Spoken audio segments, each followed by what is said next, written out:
Ladies and gentlemen, if this life is a simulation, if reality is code, then the question we must ask is not just are we in the matrix, but how do we hack it?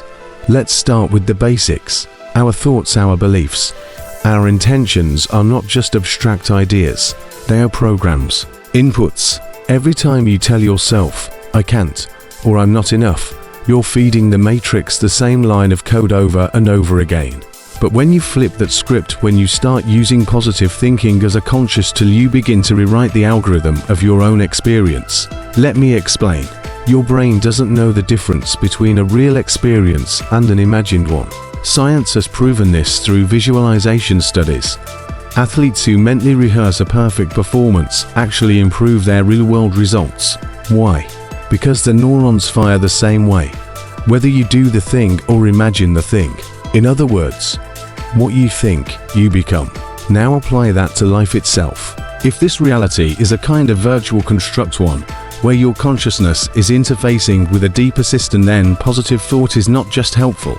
It's a command line interface. It's you stepping into the code and saying, I'm ready to be the architect. The matrix feeds on fear, doubt, self-limitation, but love, purpose, and belief, these are frequency upgrades. They lift your signal, shift your perception, and open doors you didn't even know were there. You ever notice how some people seem to bend reality to their will? Like everything works out for them, no matter what. It's not luck. It's not coincidence. It's because they believe they can. And in this simulation, belief is everything. But sometimes belief isn't enough. Sometimes we need a shortcut, a key, a back door through the firewalls of our conditioned mind. And that's where it gets weird. Let's talk about DMT and Salvia divinorum. These aren't just drugs.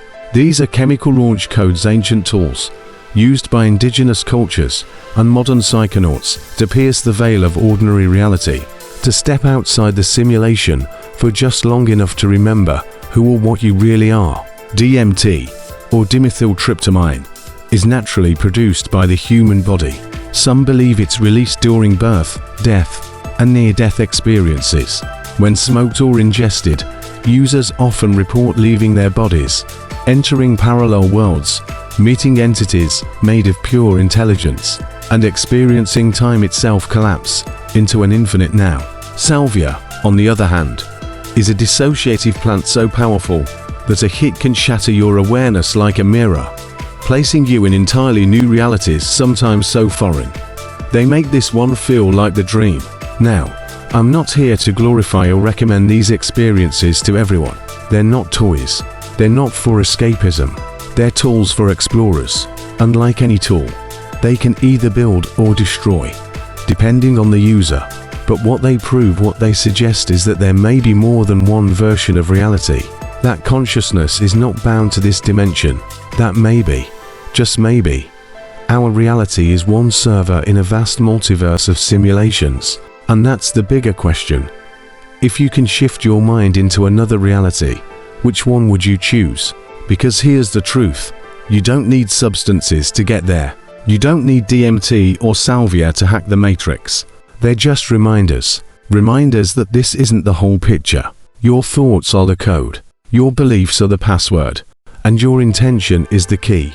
Positive thinking isn't just feel-good fluff. It's not just motivational Instagram quotes or manifestation buzzwords. It's quantum alignment. It's choosing to resonate with a higher frequency, where new possibilities can emerge. It's a conscious rejection of the program that tells you to settle, to suffer, to stay asleep. You are not a prisoner in this system. You are the programmer. But you've forgotten. You've been told that you're just a body, just a job, just a number in the system, that you must play by the rules, stay in your lane, and never question the script. But what if you are Neo? What if the matrix isn't outside of you, it's inside your mind? And what if the only thing standing between you and the next level of this game is the belief that you can't reach it? So here's your invitation. Reprogram yourself. Speak life, not doubt. Think bigger. Love louder. Visualize your dreams like they're already real. Because in a simulated universe, the mind doesn't just matter, it creates matter. And if you choose to go deeper, through ancient rituals, plant medicines, or meditation, do so with respect. Do so with purpose. And understand, you're not escaping reality. You're expanding it. You're waking up. And in the end, that's what hacking the matrix really is. It's not about dodging bullets or flying through the sky. It's about remembering that you were never trapped at all. You just forgot you had the power all along. Thank you.